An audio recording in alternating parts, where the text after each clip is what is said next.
Master your mirror, your inner critic. Whose voice is in your head?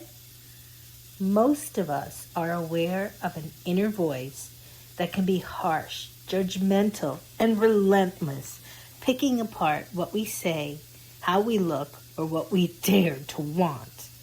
That voice can leave us feeling anxious, inadequate, and on edge, especially when it echoes hurtful things we've heard from others. The first step toward change is awareness. Pause for a moment and ask yourself, whose voice do I hear in my head?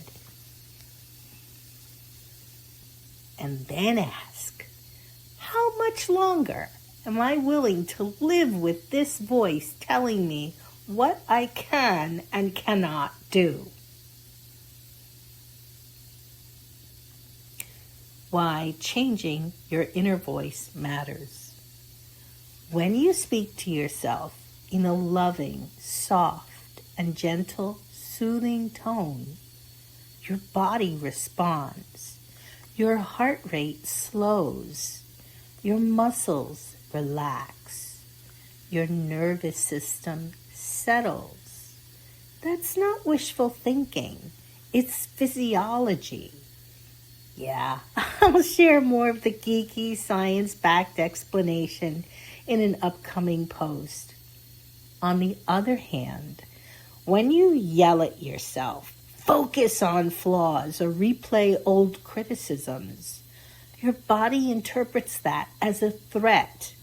Your stress response activates, often reminding you at a cellular level of times you didn't feel safe. Living under chronic self-directed stress takes a toll. Over time, it can contribute to anxiety, illness, and deep emotional exhaustion. That's why I teach my clients how to treat themselves with kindness, and why self-care isn't selfish, it's essential. It's the key to your sanity, stability, and survival. Learning to love yourself to heal old wounds. If you didn't receive enough love, safety, or emotional support growing up, you're not alone. I can relate. You deserved better. The good news is this. As an adult, you can become your own best nurturer. Our bodies hold on to past experiences, hurtful words, criticism, and emotional neglect can linger long after the moment has passed. But you're not doomed to relive your past. You can take what you learned and transform it into wisdom, strength, and self-trust. And I can show you how. Research in mind-body medicine confirms what many of us sense intuitively. You are your own best healer. When you learn to speak to yourself with gentleness, your parasympathetic nervous system activates its natural relaxation response. Feel-good chemicals like dopamine and serotonin begin to circulate, helping you feel calmer and more grounded. Mirror work, a gentle practice.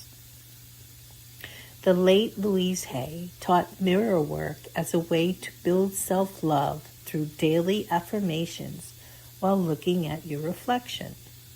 Here's a simple place to begin. The next time you're alone in front of a mirror, pause. Look at your reflection. Imagine a voice that feels calm, warm, and nurturing. Perhaps someone you love, a trusted friend, a beloved family member, or even a favorite narrator whose voice feels like butter. Gaze gently into your eyes, say your name, and then say, I love you. The goal isn't perfection, it's connection. You may only be able to hold your gaze for a few seconds at first. That's okay. Strong emotions may arise: sadness, vulnerability, tenderness. You're likely connecting with a younger part of yourself that needed more love than was available at the time. That's not failure, that's awareness. Each time you practice, try staying just a moment longer. Over time, you may notice a subtle shift: more self-compassion, less self-attack, and a growing sense of safety within yourself.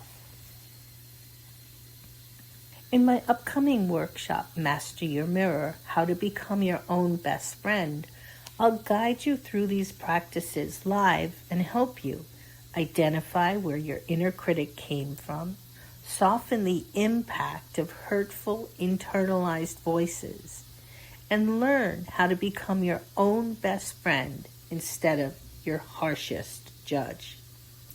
In the next post, I'll share a video describing this mirror practice and tell the story of the moment I realized I needed to replace my father's critical voice in my head with my Nana's loving, steady guidance. Because self-love isn't indulgent, it's transformational. And it's one of the most powerful ways to create a calmer, more grounded life. And you deserve that.